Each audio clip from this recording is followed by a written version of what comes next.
So I've been watching the LA Lakers with Luka Doncic and LeBron kind of together as teammates, and something that I noticed is that by LeBron obviously sharing ball handling duties with another player who can effectively obviously run the point, score points, create opportunities for his teammates, like Luka can in a very elite fashion. Something I noticed, and I think this is going to be something we experience the rest of the season, is I think LeBron's going to not turn over the ball quite as much as he previously has. I want to show you guys some of the stats from some games that really stick out. So the game against the Portland Trailblazers, in which the Lakers won, but I mean, it was just awful. LeBron had 11 turnovers. And shout out to the people coming back to old videos talking about, LeBron only had one turnover, after I made the video about him having 11. Guys, there is no excusing 11 turnovers. That is atrocious. There is no realm in the universe where 11 turnovers for an NBA player is okay. That's just not a thing. And then, if you're looking at it from an assist to turnover ratio, 4 assists to 11 turnovers, that's awful. That's the worst possible, right? So I understand he scored 40 points, but 11 turnovers is just too much. You're giving the ball away way too much. You're devaluing possessions. It's a slap in the face to any coach, to any organization, to any roster, to your teammates. That is just absolute trash, right? So that's one of his low points in the season, in my opinion, to have 11 turnovers. But if you look at some of the other games, I mean, here's 7 turnovers. Here's 5 against the Knicks. Here's 8 against the Sixers. Here's another game with 7. If you're getting 8, 9, 10, 11 assists a game, and you're having 2, maybe 3 turnovers, you'd say that that's excusable. But there's just too many games here with 5, 6, 7, 8, 11 turnovers. That's just egregious. So what I'm saying is, with his turnovers being at what I think is probably approaching his career high average, I think he's at around 4 turnovers a game for an average.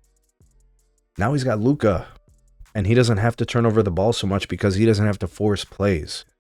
He's proven to be a turnover-prone player, as amazing as he is as a passer, and as amazing as his ability to see over defense and play through a lot of different positions and locations on the court. He obviously believes in himself as a superstar player. It's just too much. You can't turn over the ball like that.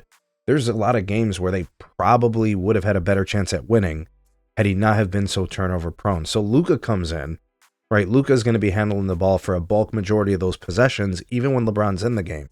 That's going to reduce the need for LeBron to handle it so much, then he's not going to get those turnovers.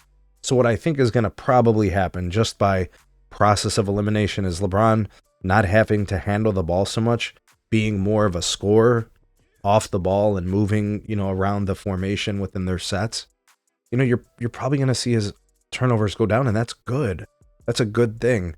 I've been really critical about his turnovers this year, and I think the rest of the year, as the Lakers try to figure out who they are offensively, it's going to mean LeBron's going to be turning over the ball less, and that's a good thing. I also think he needs to cut down on some of those really deep threes and some of those silly three-point attempts and not settle, and I think Luka can help him with that too. There's a version of this where if things are kind of set up properly, Luka can help LeBron be a more efficient offensive player. I know it sounds crazy, but Luka can do more for LeBron than LeBron can do for Luka.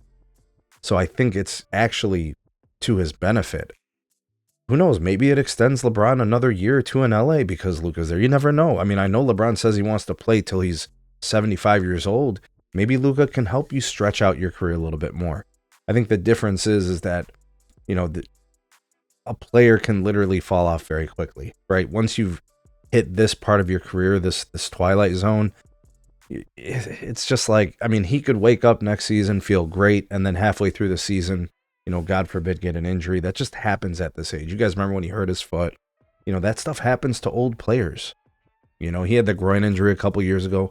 These things happen to older guys. LeBron was an absolute Iron Man for so long. He really only missed games for scheduled maintenance, right? He never really had too many injuries, so he's been blessed in that respect. But at this age, this advanced age, anything could happen. So I think having Luka around really does help him in a lot of different ways.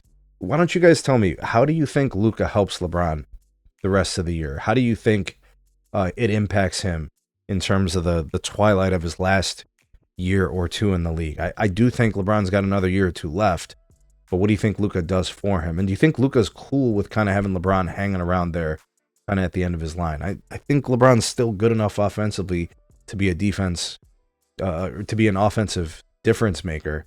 I'm not sure how it looks in the playoffs because the game starts to slow down. Guys are getting tired. You got to log heavy minutes. Those minutes are jam-packed with high intensity and effort. That's where things get tough on older players, right? And that's where Luka is going to be crucial. But what do you guys think? How do you think this is all going to play out? Like, share, subscribe. We'll see you guys on the next video.